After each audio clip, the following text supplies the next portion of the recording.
요한복음 15장 1절에서 7절까지 말씀입니다.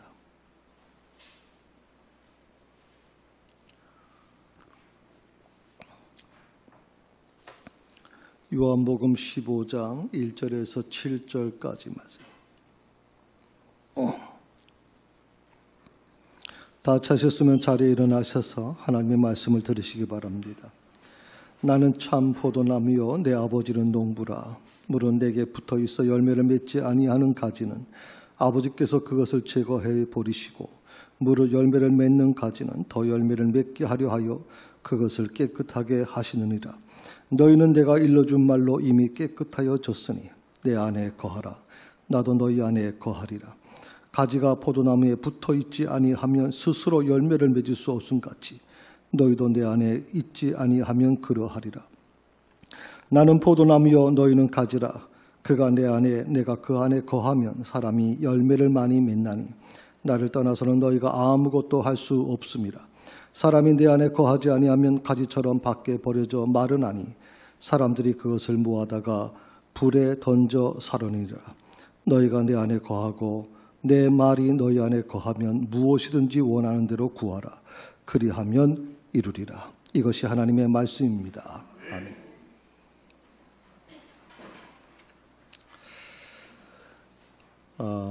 오늘 본문의 말씀은 좀 여러분 관심이 있으신 분들은 수요 예배를, 수요 성경 공부를 제가 한 4주간, 5주간 15장에 있는 말씀으로 같이 은혜를 나눴던 걸 기억하실 것입니다. 그래서 원래는 오늘 설교가 다른 설교로 준비했습니다. 그런데 지난 한 주간 특히 총리의 발표를 들으면서 새벽에 기도하는데 하나님께서 마음을 다르게 주셔서 이 말씀을 갑작스럽게 금요일 날 준비하게 됐습니다. 봄이 되면 항상 하는 일들이 있습니다. 특별히 나무를 관리하는 농부는 전지 작업을 합니다. 그래서 가지를 치는 작업을 하는 것입니다. 때로 보게 되면 아주 매정하다 싶을 정도로 아주 이 새로 순이 올라오는 가지 나무들을 아주 가지치기 합니다. 때로 보면 그 가지가 이렇게 무성하게 자라면 좋지 않나 이렇게 해서 우리가 생각하는데도 불구하고 아주 나중에 가서 보면 정말 냉정하게 잘라내죠. 이렇게 하는 이유가 뭘까요? 가지치기 하는 이유가 뭡니까? 한 두 가지를 이렇게 자료를 찾아보니까 나와 있어요. 첫 번째가 뭐냐면 가지가 많으면 우리 비전문가 눈에는 참 좋게 보일지 모르지만 전문가 눈에는 에너지가 소모된대요. 그래서 절대 좋은 나무가 될 수가 없대요. 그래서 가지들을 치는 거예요.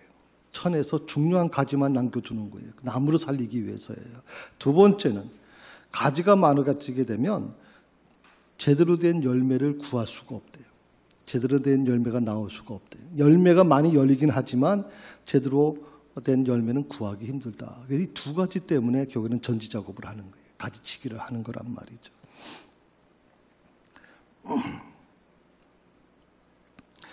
그런데 사실은 나무 스스로 가지치기를 할 수가 없잖아요. 그래서 그 나무를 관리하는 사람이 가지치기를 대신해 주는데 사실 어떻게 보면 산에 보게 되면 전혀 관리가 되지 않는 자연 그 자체로 난 나무들을 보게 되면 사실 열매가 그렇게 먹음직스럽거나 굉장히 보기 좋지 않습니다. 농부의 손을 거쳐야만 굉장히 보기 좋은 열매가 열리지 않습니까? 그러니까 누군가 그것을 관리해 준다는 것이죠. 그 관리해 주는 사람은 반드시 그 나무와 열매를 위해서 가지치기를 한다는 것이죠. 가지치기를 하는 관리인이 나무가 미워서 하는 게 아니라 나무의 미래를 위해서 더 좋은 열매를 맺게 하기 위해서 가지치기를 한다는 겁니다. 오늘 똑같은 내용이 오늘 본문의 2절의 말씀에 나와 있습니다. 한번 같이 읽어볼까요? 예, 같이 있습니다. 무릇 내게 붙어 있어 열매를 맺지 아니하는 가지는 아버지께서 그것을 제거해 버리시고 무릇 열매를 맺는 가지는 그것을 깨끗하게 하시느니라. 아멘. 이 어디서 많이 보던 내용이죠. 여러분이 마태복음 25장 이후에 보게 되면 달란트 비유가 나옵니다. 한 달란트, 두 달란트, 다섯 달란트 받은 비유가 나오죠. 그리고 달란트를 맡겨놓고 주인은 이제 타향으로 가는데 돌아와서 계산을 해보니까 두 달란트와 다섯 달란트는 배 이상을 남겼는데 한 달란트는 땅에 묻어뒀다. 그래서 그 얘기가 나오죠. 그 25장 마태복음 29절에 이렇게 나와 있습니다. 있는 자는 받아 풍족하게 되고 없는 자는 그 있는 것까지 빼앗기리라. 오늘 같은 내용이 여기 나와 있습니다. 자, 무릇 열매를 맺는 가지는 더 열매를 맺게 하려 하여 그것을 깨끗하게 하신다. 그리고 그 위에 뭐가 나오면 열매를 맺지 아니하는 가지는 아버지께서 그것을 제거해 버리신다라고 나왔거든요. 열매를 맺지 아니하는 가지는 누가? 아버지께서 그것을 제거해 버리시겠다. 저는 이 말씀을 보면서 제가 수요 공부 때도 지금 말씀을 드렸습니다만 가슴이 뜨끔했어요. 아버지께서 그걸 하시겠다는 거예요. 가지치기를 하시겠다는 거예요. 직접. 가지를 제거할 이유가 뭐냐? 오늘 2절의 말씀을 그대로 얘기하면 나무에 붙어는 있어요. 나무에 붙어는 있는데 오늘 그 본문에 막 나오죠. 나무는 붙어 있는데 열매를 맺지 않아요. 교회는 나와요. 교회에서 또 직분도 맡고 여러 가지 일을 해요. 그런데 오늘 중요한 얘기를 해주고 있는 거예요. 열매가 맺히지 않는다 이 말이죠. 마치 예수님께서 무화과 나무에 가서 열매를 얻고자 했지만 잎사귀가 무성한 그런 무화과 나무를 저주하고 계시지 않습니까? 교회는 다 말라버리죠. 자, 가지를 제거하는 이유가 뭐냐? 두 번째로 열매를 맺는 가지로 하여금 더 좋게, 오늘 말씀은 그렇게 했죠. 더 열매를 더 맺게 하기 위해서라고 했죠. 그래서 가지치기는 참 중요한 작업이라고 저는 생각해요. 가지치기. 죄송합니다. 우리 한국 교회는 지금까지 가지치기 작업을 별로 경험해 보지 못했어요. 중국에서 기독교인들이 핍박받고 있고 선교사가 쫓겨나가고 지하교회가 파괴되고 지난번에 보여드렸습니다. 십자가를 교회를 지키기 위해서 십자가에 자기 몸을 묶었던 교인들이 막 끌려나가고 개처럼 끌려나가고 이런 환경을 보면서 야, 저건 중국 땅에서 일어나는 일이야. 저건 중국에서만 가능한 일이라고 생각을 했잖아요. 그런데 지금 이 대한민국 땅에서 교회가 예배를 드리는 것조차 지금 힘들어지는 현상이 지금 일어나고 있다 이 말이죠. 그래서 저는 이 가지치기라고 하는 것이 이제 비로소 이 한국 땅에도 하나님이 시작하고 계시는 것 같다는 생각을 갖게 됐어요.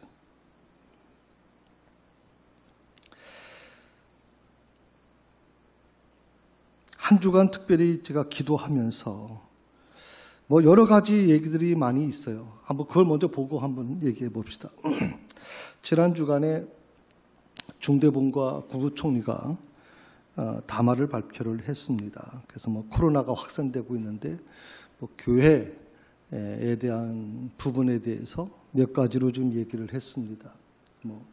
수련회, 기도회, 부흥회, 구역예배, 성역공 모임 다 중단해라 하는 거고 성가대 연습 모임을 못 한다는 겁니다. 그래서 질의를 했습니다. 그랬더니 성가대는 해도 된답니다. 성가대는 해도 되는데 연습은 못 한답니다. 나는 이런 건 더 처음 봤습니다. 성가대가 하는데 연습을 하지 않고 어떻게 성가대를 합니까? 그래서 우리 성가대 같은 경우에도 인내송만 지금 하고 있고 특송은 찬양은 우리 박종희 형제가 색스폰으로 오늘 좀 하도록 그렇게 조치했습니다만은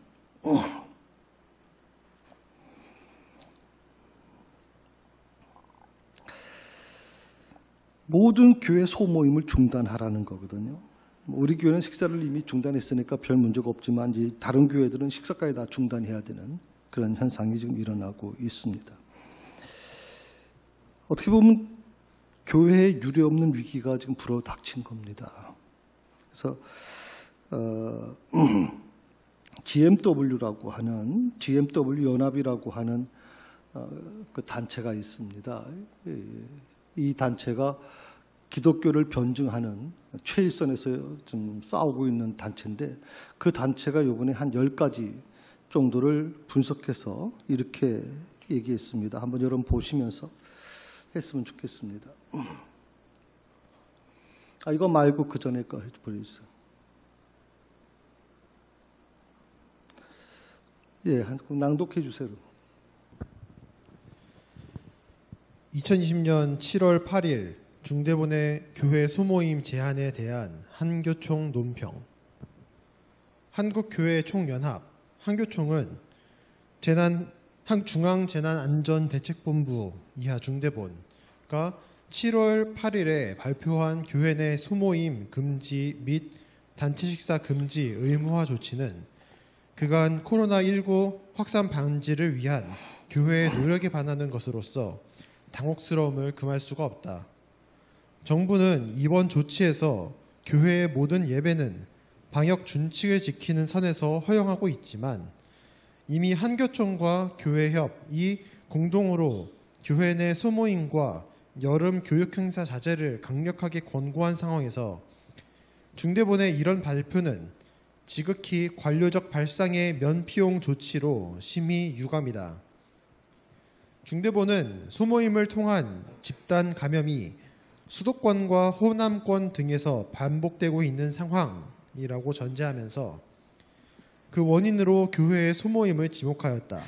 그러나 교회의 소모임은 그 안에서 확진자가 자체 발생한 것이 아니라 외부에서 무증상 확진자가 들어와 발생하였다.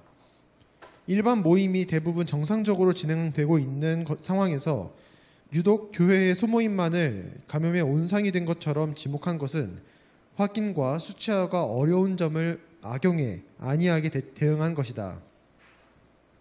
이번 조치로 사회 전반에 퍼져 있는 10% 이상의 감염원을 모르는 소위 깜깜이 확진자를 양산해온 방역 당국의 책임을 면할 수 있을까?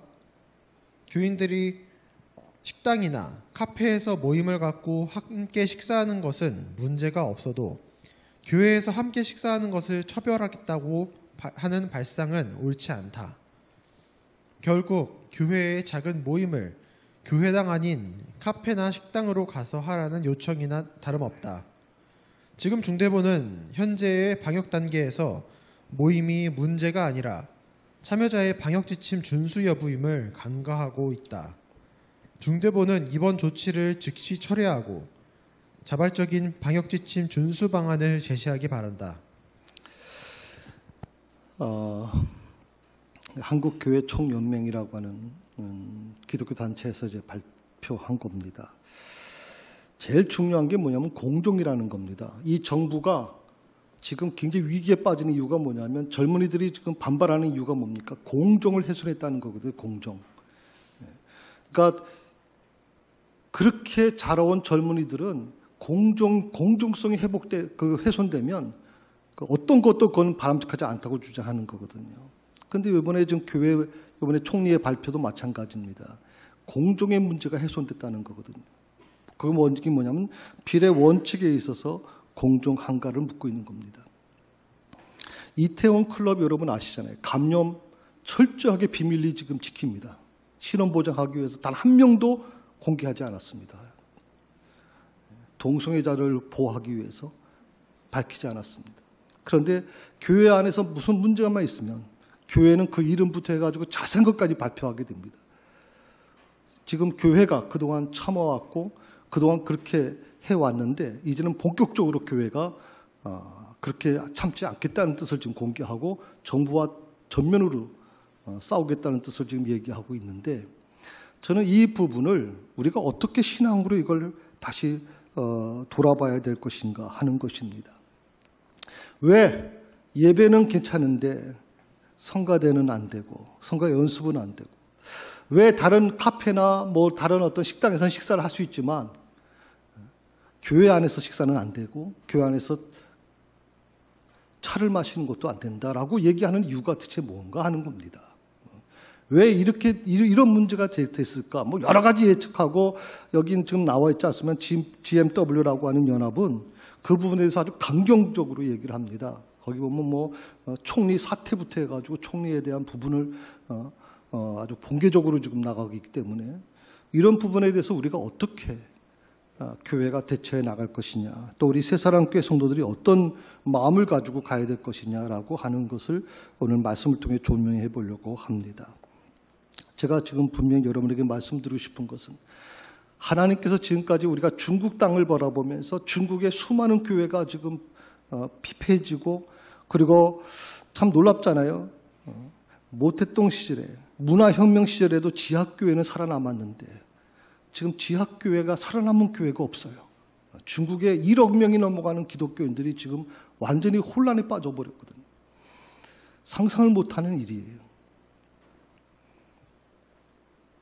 그래서 우린 중국 땅에만 일어나는 거라고 생각을 했는데 지금 한국 사회에서 이런 문제가 좀 일어나고 있다면 이런 문제에 대해서 우리 기독교인으로서 어떻게 이 문제를 대처해 나갈 것이냐 하는 문제입니다. 예장 합동 측에서는 이렇게 얘기를 했습니다. 우리 합동 측에 우리 김진희 목사님이 합동 측에 계셨죠. 그래서 합동 측 같은 경우에는 정부는 코로나를 이유로 교회를 향한 편파적 입장을 처리하라고 하는 걸 발표했고요. 우리 교단에 속해 있는 우리 교회가 속해 있는 통합 측은 전국 모든 교회를 집단 감염주로 몰아가는 형태는 묵과할 수 없다 하는 것이고요. 예장 대신은 정부 방역 조치 단호히 거부한 순교자의 각오로 싸우겠다. 그다음에 한국교회 수억 결사되는 한국교회 마녀 사냥하는 정치쇼 중단해라. 그래서 이것은 어떻게 보면 정권에 대한 도전으로 지금 시작하는 겁니다. 정권에 대한 기독교가. 참 어떻게 보면 굉장히 무서운 얘기들이죠. 자, 이런 현실에서 우리 교회가 뭘 선택해야 될 것인가, 그리고 하나님을 믿는 우리들이 어떤 선택을 해야 바람직한 것인가, 두 가지가 있겠죠. 네, 오늘 이 발표한 것처럼 맞서 싸워야 된다 하는 주장하는 분들이 있을 겁니다. 네, 너무 억울하다는 거죠. 왜 교회만 콕 집어서 얘기하느냐. 다른 거 방역 실패한 거 정부가 실패한 거 아니냐 그랬지. 정부가 의사협회에서 그렇게 막으라고 하는데 안 막고, 그러고서는 전부 다 지금 이렇게 10% 이상이 넘는 깜깜인데 이렇게 해놓고서는 결국에는 뭐 교회에다가 또 넘기는 거 아니냐 지금. 이런 문제에 대해서 지금 교회들이 불만이 막 고조돼 있어요. 그러니까 맞서 싸워야 된다라고 주장하는 분이 있어요. 두 번째는 그래도 정부 방침이 그러니까 좀 순종해야 된다라고 주장하는 겁니다. 이 두 가지가 아마 교회 안에서 대부분 목사님들 중에서도 그럴 것이고 또 성도들 중에서도 이 두 가지 중에 하나가 있겠죠. 맞서 싸워야 된다는 것은 교회가 강한 모습을 비춰줌으로 인해서 이 사회에서 교회는 가진 자의 입장에서 서게 될 겁니다. 그러면서 굉장히 부정적인 시각이 더 확대될 겁니다. 물론 그 싸움에서 이길 수도 있고 질 수도 있습니다.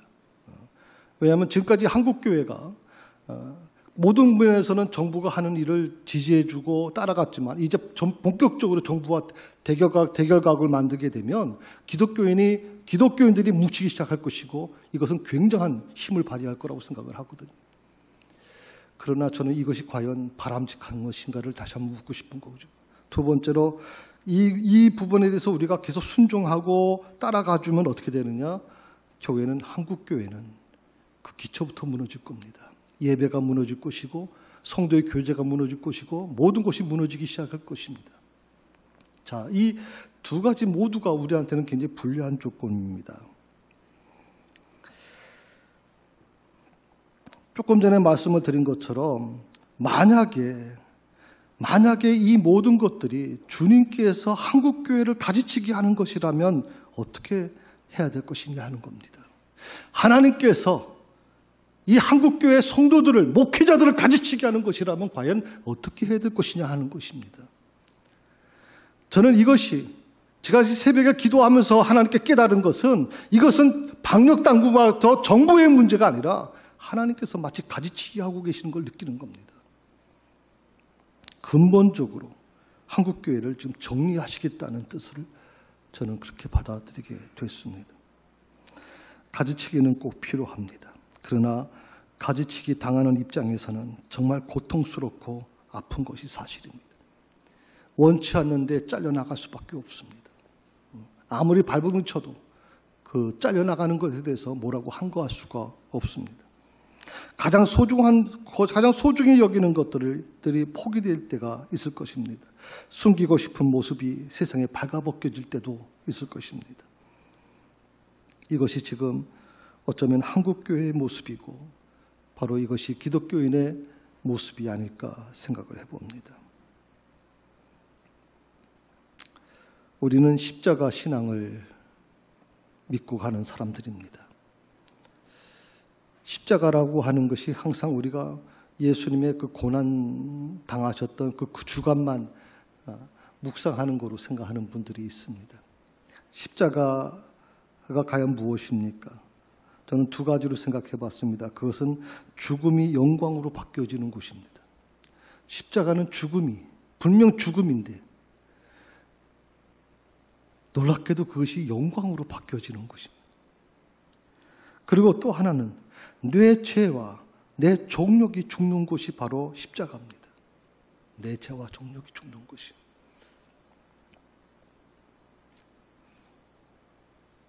주님이 흘리신 피와 땀방울 앞에는 항상 진리라고 하는 것이 있었습니다. 그러니까 예수님께서 비록 십자가에 달리셨고 십자가라고 하는 것은 가장 저주 있는 저주스러운 그런 장소 아닙니까? 그런 곳 아닙니까? 모든 흉악한 범죄자가 올라가는 곳이 십자가 아닙니까? 그런데 놀랍게도 그 십자가에 달리신 예수님 앞에는 진리가 있었단 말이죠. 2000년이 지난 지금도 우리는 그 십자가의 신앙을 가지고 살아간단 말이죠. 그렇다고 하면 십자가 신앙을 우리가 믿는다고 하면 내 앞에 만약에 진리가 있다면 그 진리를 우리가 의지하고 간다면 어떤 일이 일어날까요? 저는 당연히 피와 땀이 흐르는 고난이 따르게 될 거라고 생각하는 거예요. 우리가 정말 진리 쪽으로 간다면, 우리가 정말 십자가의 신앙을 가지고 살아간다면 우리 앞에는 피와 땀이 흐르는 고난이 따를 수밖에 없을 거다. 그동안 살아가면서 우리는 고난을 만나면 항상 하나님께 나와서 그렇게 기도했습니다. 그래서 그렇게 기도하고 나면 하나님께서 길을 열어주시고 항상 하나님께서 등을 좀 쓰다듬어 주시면서 괜찮아, 염려하지 마, 내가 너와 함께 해줄게. 우리는 이런 말을 듣길 원했어요. 이런 위로를 받기를 원했어요. 그런데 하나님은 뭐라고 말씀하시냐면 그 생각조차 죽어야 사는 길이다 라고 말씀하고 있어요. 그 생각조차.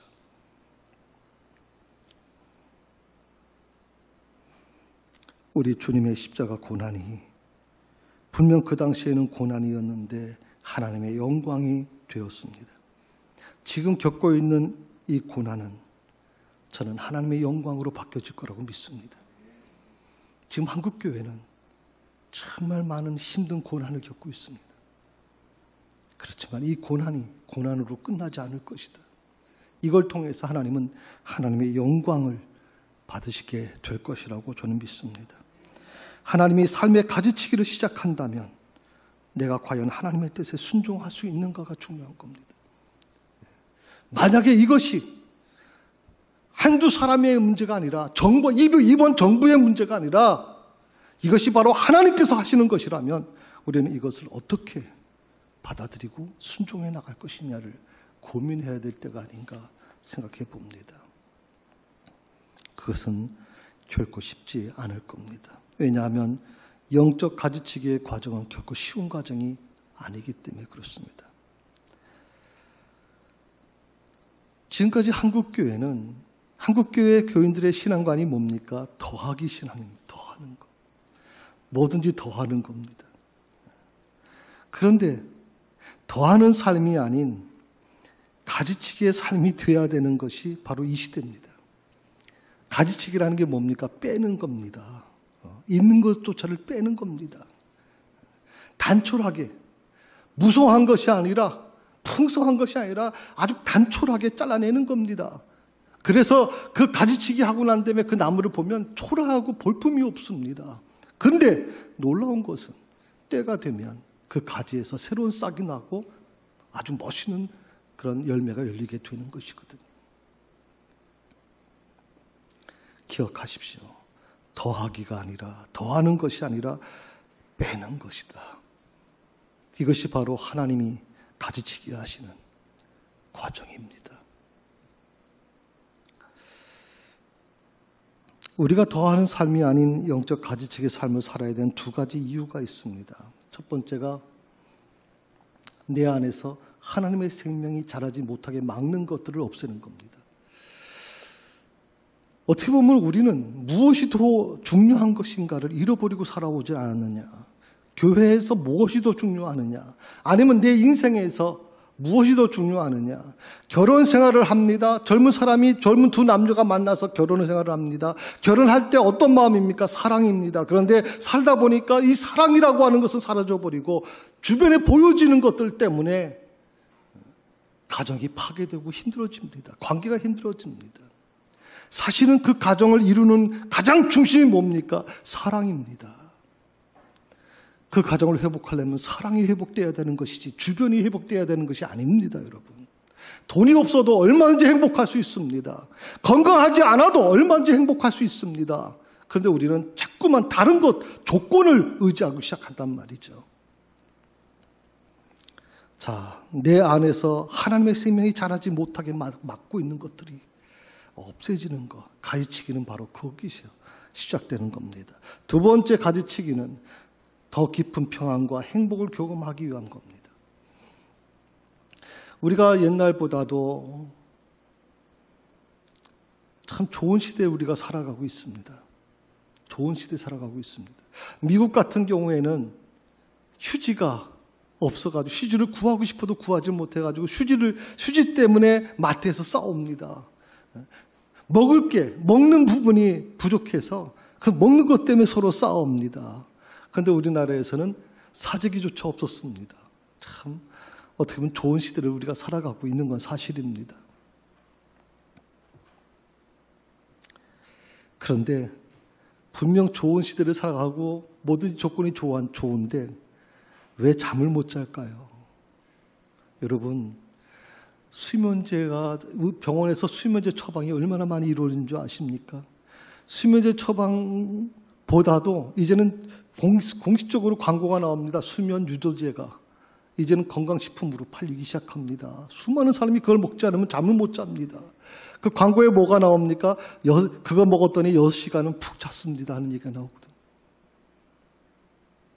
왜 못 잘까요, 도대체? 이유가 뭘까요? 어떻게 보면 우리는 모든 것이 외적으로는, 육신적으로는 굉장히 편안한 시대 속에 살아가고 있지만 우리 정신적으로, 우리 마음이 불행한 겁니다. 평안하지 못하고 있는 거예요. 이 가지치기는 바로 그 평안, 깊은 평안과 행복을 경험해 주는 바로 그 과정이란 말이죠. 가지치기는 당분간은 쉽지 않을 거예요. 굉장히 어려울 수 있어요. 그러나 그것은 반드시 해야만 하는 것이거든요. 한국교회가 다시 회복할 수 있는 길이 뭘까요? 저는 본질을 회복해야 된다고 생각해요. 교회 본질이 무엇입니까? 단 한마디로 저는 예배라고 생각합니다.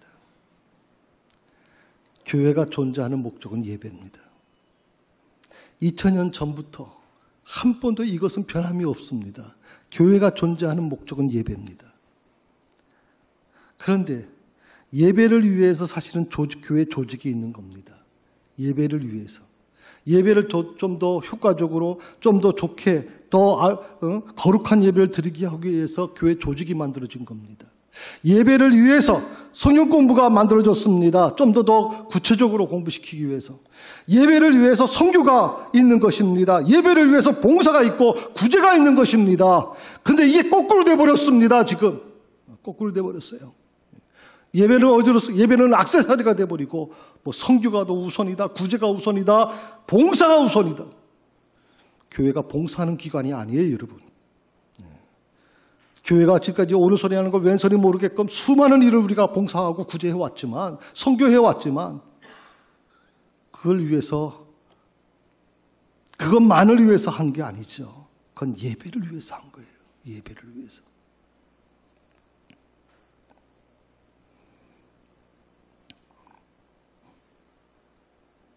성도 여러분, 하나님께서 예배로 돌아가기를 원하신다면, 예배로 한국교회가 예배로 돌아가기를 원하고, 그리고 성도들이 다시 예배의 본질로 돌아가기를 원하셔서 가지치기 하시는 것이라면 어떻게 해야 될까요?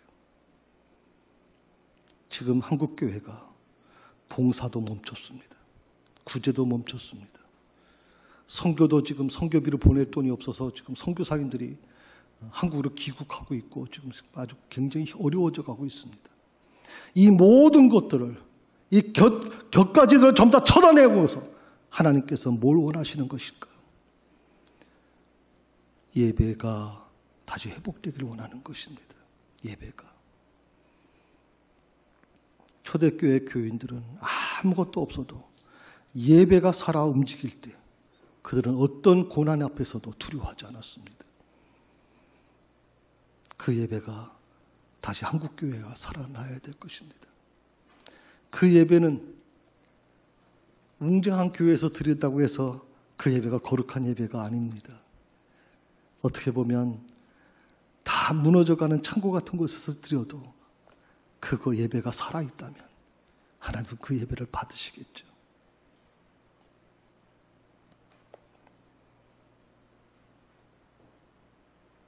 만약에 하나님께서 지금의 사태를 한국교회를 바로 세우기 위해서, 그리고 기독교인들을 바로 세우기 위해서 가지치기 하시는 것이라면 우리는 어떻게 해야 될 것인가? 첫사랑을 다시 회복해야 될 것입니다. 예배를 드리면서 눈물 없이는 예배를 드릴 수 없는 감격을 회복해야 될 것입니다. 그 첫사랑을 회복하는 가장 중요한 방법이 뭐냐면 예배를 회복하는 것입니다. 예배가 회복되는 것이 얼마나 힘듭니까? 요즘에 우리가 예배를 드리려고, 현장 예배를 드리려고 하면 주변의 따가운 시선을 감당해야 됩니다. 특히 직장인들은 더더욱 이 따가운 시선을 우리가 이겨내야 되잖아요. 예배 드리는 게 뭐가 문제가 있습니까? 그런데도 불구하고 예배 드리는 이 부분에 대해서 얼마나 많은 눈총이 오고 있는지 모르거든요.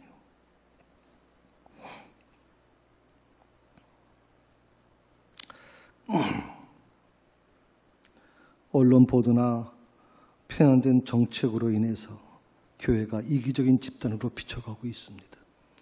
마치 바이러스를 옮기는 아주 희한한 그런 공동체로 그렇게 인식돼 가고 있습니다.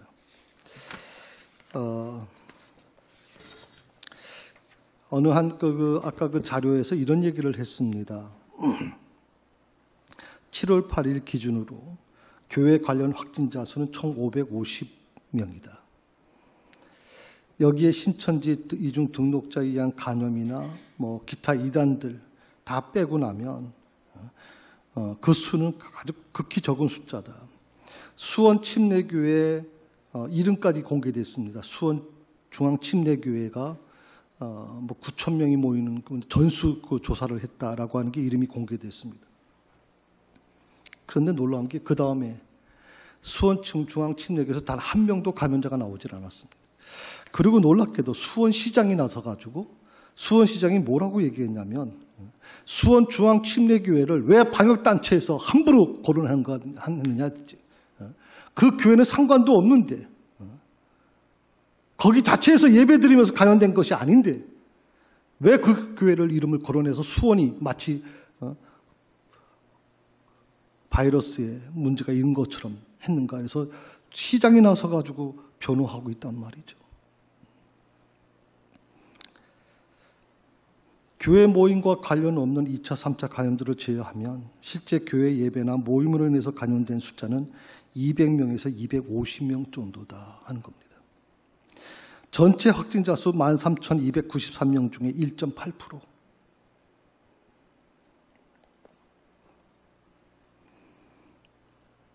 주일 예배 출석 신도 중에 코로나 감염은 결국 0.0051%.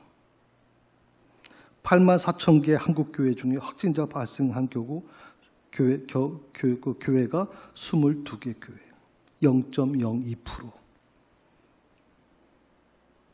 그런데 왜 교회를 감염의 온상으로 몰아가고 있는 것인가? 정권을 유지하기 위한 것인가?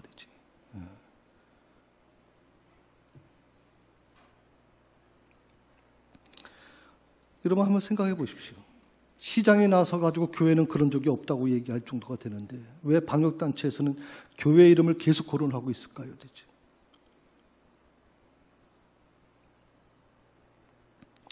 어떻게 보면 굉장히 안타깝죠. 교회가 왜 이렇게 취급받아야 되는지에 대해서 정말 안타깝죠. 지금 저 대구 경북에 교회, 한국교회가 거기에 보낸 그 의료품이라든지 어마어마합니다. 지금 거기 지원하는 거. 그런 건 한 번도 좀 나와 있질 않잖아요.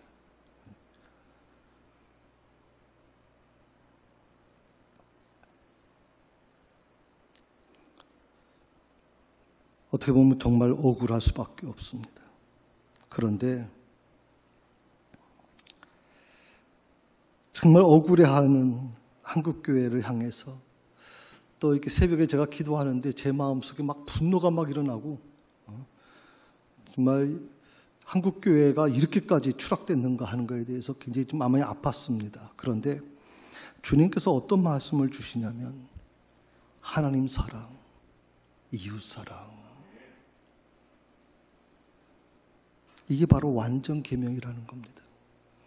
이스라엘 백성들이 더 거룩해지기 위해서 만들어냈던 600가지가 넘는 율법이 예수님께서는 단 한마디로 표현했습니다. 하나님 사랑, 이웃 사랑, 그 안에 다 포함되어 있다. 한국교회가 위기를 만났습니다. 그런데 그 위기를 극복할 수 있는 길은 딱 하나입니다. 모든 것이 다 사라지고 딱 하나, 예배를 회복하는 겁니다. 정말 예배를 다시 회복하는 겁니다.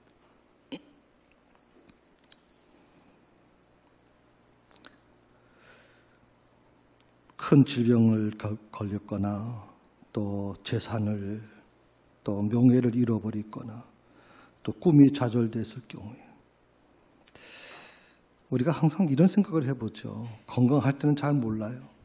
모든 것이 잘 될 때는 잘 몰라요. 그런데 이런 모든 것을 우리가 상실됐을 때 내 인생에서 정말 중요한 것이 무엇인지를 다시 생각하게만 돼요.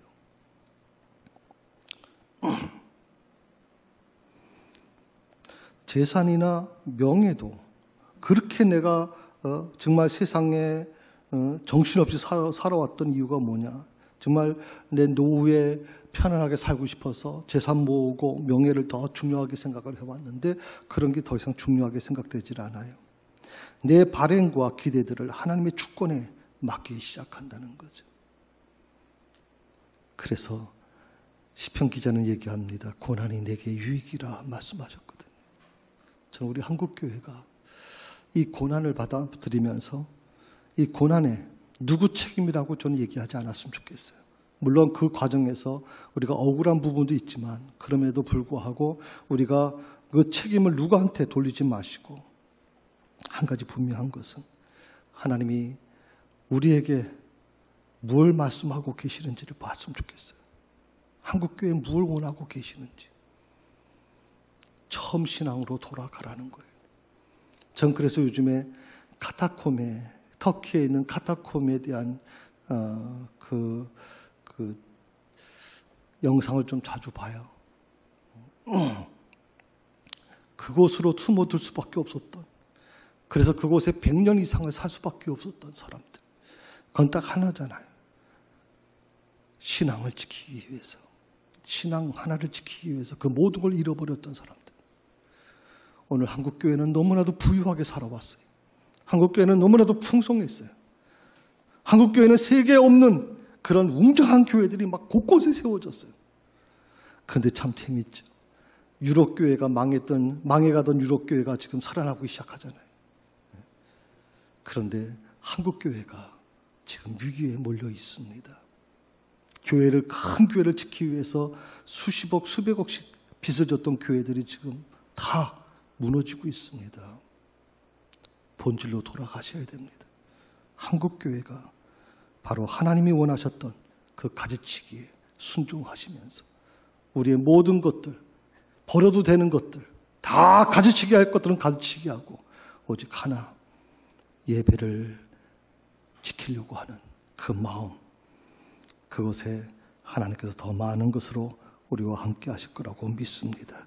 기도하십시다. 주님, 분명 한국교회가 큰 위기를 맞이한 것은 사실입니다. 그러나 불평하지 않겠습니다. 누구를 원망하지 않겠습니다. 다만 오직 주님의 뜻만을 구하기 원합니다. 그리고 그걸 위해서 겸손하게 무릎 꿇게 하여 주옵소서. 주님은 자신을 십자가에 매달고 조롱하는 사람들을 향해서 오히려 아버지께 용서를 구했습니다. 주여, 저희들도 주님의 마음으로 돌아가게 하셔서 아버지, 나 자신을 보게 하시고 우리 교회의 모습을 보게 하시고 더 이 고난이 우리로 하여금 더 성숙한 신앙으로 돌아가는 그런 모습, 하나님 사랑, 이웃 사랑으로 돌아가는 모습으로 회복될 수 있도록 도와주옵소서. 예수님의 이름으로 기도드립니다. 아멘.